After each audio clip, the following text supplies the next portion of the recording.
G'day, I'm Dave Cummins from Future Property Group, and welcome to the Future of Sustainable Development, podcast where we explore ideas shaping tomorrow's built environment. Today, we're exploring the importance of company values and purpose. What are they? Why are they important? And how to embrace them? Let's start with a simple truth. Businesses don't exist just to make money. They exist to solve problems, to help create value, and to leave the world a little bit better than they found it. Profit is essential, of course. It keeps the lights on, but it is not the purpose. John Mackay, co-founder of Whole Foods and author of Conscious Capitalism, puts it best. Profit is like oxygen. You need it to survive, but life is not about breathing. Companies that think their only purpose is profit are like people who think their only purpose is to inhale and exhale. Real purpose comes from values. Fred Kaufman, in his book, Conscious Business, argues that organizations thrive when they are built on authenticity, integrity, and responsibility. Values, he says, aren't slogans on a wall. They are operating systems of a company. They determine how people behave when no one is watching. They shape decisions in the boardroom and actions on the ground. And increasingly, the evidence shows that they also shape financial outcomes. The Harvard Business Review reports that companies with a strong sense of purpose outperform the stock market by 5 to 7% annually.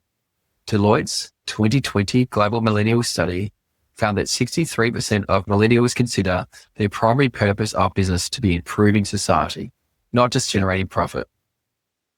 PwC reported that with 79% of business leaders believe that purpose is central to success, but only 34% of employees agree that purpose is truly embedded in their company. That gap, the purpose gap, is the difference between words on a website and lived values every day. So what does history tell us about values and purpose in the property sector? For decades, development has measured in square meters delivered, units sold, or yield per square foot. Success was financial efficiency, not human impact. But then cracks appeared. In the 1970s, Rachel Carson's Silent Spring and the environmental movement forced businesses to consider ecology. By the 1990s, green building councils were forming, embedding sustainability into the conversation. And today, concepts like regenerative design, net zero carbon, and biophilic cities are showing us that property can't just be about concrete, it has to be about community, climate, and culture. The benefits of embedding values and purpose are clear. In property, when you build with purpose, you don't just deliver a building, you deliver a legacy. Research in the Journal of Sustainable Real Estate found that green certified buildings achieve a 3 to 6% higher occupancy rate and sales for 16% more than conventional buildings. But beyond these dollars, purpose delivers well-being. The Lancet Planetary Health found that exposure to green spaces reduces risk of chronic disease and premature death. Environmental health perspectives reported lower depression and anxiety for people living near parks. In other words, when developers value health, sustainability, and community, the outcomes are not only profitable, it is life-giving. So why don't more companies embrace values and purpose? One reason is short-termism. McKinsey reported that 87% of executives feel pressured to deliver short-term results, but at expenses of long-term value. Another is cynicism. Too many companies have claimed values but failed to live them, creating distrust. A survey published in the Journal of Business Ethics showed that 70% of employees believe that the company's stated values don't match day-to-day decisions. And of course, there is fear. Purpose means accountability. If you say you stand for sustainability, people will hold you to it. That frightens some leaders who prefer the comfort of vague mission statements. Resistance also comes from entrenched systems. Property development is often driven by investors demanding immediate results and returns. Embedded purpose requires a different lens. Value in biodiversity restored, carbon footprint reduced, and community well-being enhanced. And because those aren't always measured in quarterly reports, they're sometimes ignored.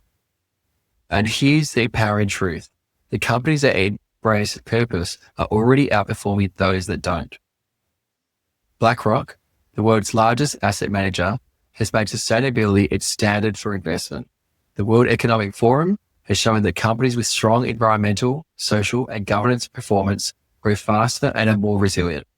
And Unilever, under Paul Polman's leadership, prove that a company explicitly driven by purpose can grow shareholder value while reducing environmental impact.